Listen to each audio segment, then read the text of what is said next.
Cultivons les talents de demain avec la Ligue de BKT.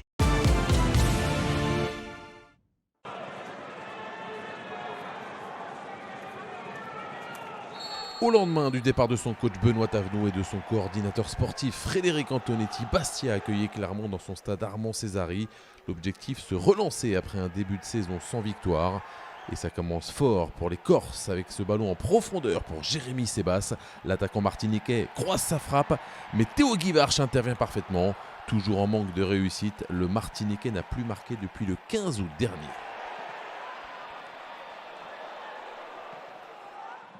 Les Bastiais insistent sur le côté droit et continuent d'aller de l'avant à l'image de cette prise de balle de Tom Ménadier.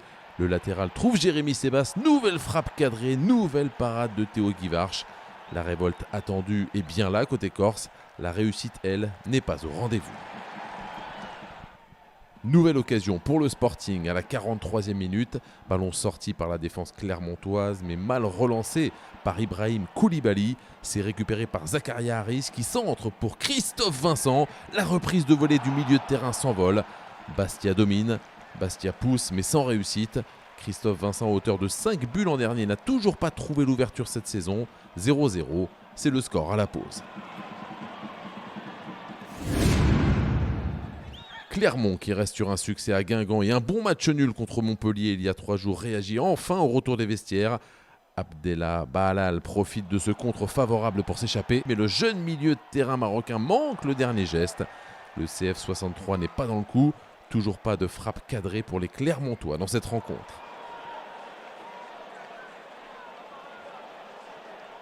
Au contraire, Bastia continue d'aller de l'avant.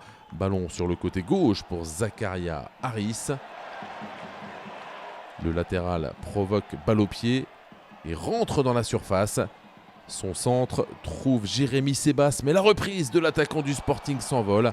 Harris, seul joueur à avoir disputé l'intégralité des matchs du Sporting cette saison, fait mal à la défense clermontoise, mais les Bastiais manquent encore de précision dans le dernier geste. 84e minute, corner tiré par Matteo Pedrignani. Ça part au premier poteau et Dominique Guidi vient couper parfaitement. Il propulse le ballon au fond des filets. Comme un symbole, c'est le défenseur de 29 ans, Doumé Guidi, né en Corse et formé au club, qui libère le stade Armand Césari. 5e but seulement inscrit par les Bastiais cette saison, mais un but qui pèse très lourd. Les Corses prennent l'avantage dans la rencontre. Les Clermontois tentent de réagir. Bellache est trouvé sur le côté gauche. Face au défenseur Bastiais, la belle talonnade pour Ilan Fakili. Le jeune milieu de terrain centre pour la tête d'Abdellah Bahalal. Lissandro Olmeta, bien placé, capte le ballon sur la seule frappe cadrée par les Auvergnats dans ce match. Pour les Corses, la libération a lieu après 6 minutes de temps additionnel. Première victoire de la saison pour Bastia, toujours dernier avec 7 points et un match en moins. Un résultat à confirmer le week-end prochain à domicile face à Reims.